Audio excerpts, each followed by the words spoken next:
Olá pessoal, hoje a gente vai falar.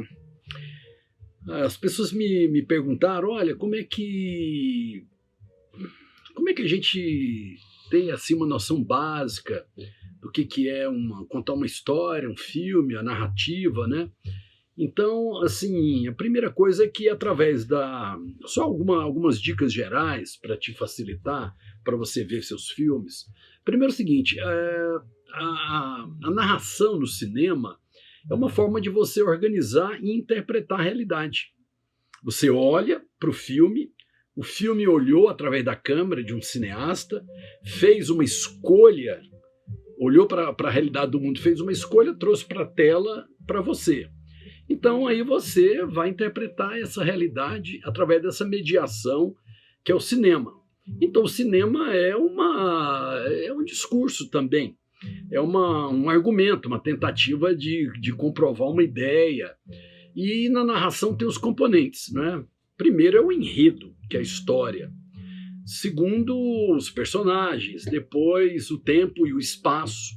Tempo aí é o tempo, é a época, né, quando se passa, século XX, anos 60, mas tem também o tempo da narrativa que não é a época, mas é a duração.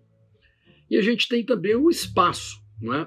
Tem o espaço. Tem filmes, por exemplo, do Roman Polanski, que ele faz o filme dentro de um apartamento, o tempo inteiro.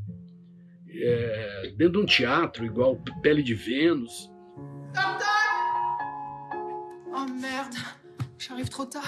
Si c'est pour la Vénus à la fourrure, ils sont tous O partis. Deus da Carnificina é dentro de um apartamento, é naquele espaço ali, não é? Armed with a stick. Armed?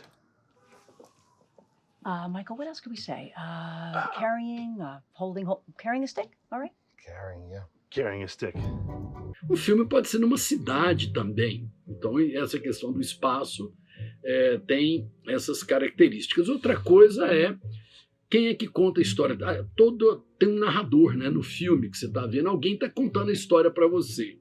Geralmente é um narrador onisciente, é um alguém. Os próprios fatos vão te contando a história. Mas depende do filme. Tem filme que o próprio personagem te conta o filme, ele olha para a câmera. Tem filmes que tem uma voz que narra para você, que pode ser o personagem que está dentro do filme. Então, mas no geral é um narrador que a gente chama de onisciente, é alguém, né, os fatos narrados.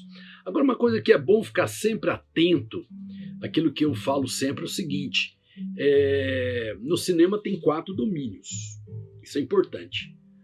Tem o clássico, que é o cinema que conta histórias, que é o que nós estamos acostumados. 90% das pessoas estão acostumadas com o clássico, são domesticadas pelo clássico, o que é comum, porque vem da literatura, vem do teatro lá atrás, do século XIX. E tem o segundo domínio, que é o documentário, é o cinema que registra, é o cinema do registro, que tem N subgêneros também. Documentário não é só o registro da realidade. Tem muitos subgêneros. O cinema documentário flerta com a ficção. Ele também, conforme o momento, conforme o cineasta, ele é uma ficção, né? E tem o terceiro domínio, que é o experimental. Geralmente os artistas se apoderaram da ideia de um cinema que experimenta. E o quarto domínio é o cine-ensaio, que é uma ideia de que o cinema pode ser uma filosofia, um cinema que pensa. Tem um documentário, por exemplo, do Glauber Rocha chamado Di, que está no YouTube. É um documentário, um cine-ensaio. Ele está experimentando. Ele vai no enterro do Di Cavalcanti, no velório do Di Cavalcanti, e ele filma o velório de uma forma aos gritos, e filma o corpo do Di. Tem no YouTube, é o cine-ensaio. Então, aí a gente está falando do primeiro domínio do clássico. Então, no clássico tem também uma coisa que você sempre deve estar atento, que é a verossemelhança. A verossemelhança é o seguinte: o espectador ele acredita, ele deve acreditar no que ele está vendo. E o filme te entrega isso. Então a credibilidade assim, ela está organizada assim, dentro da lógica dos fatos no enredo.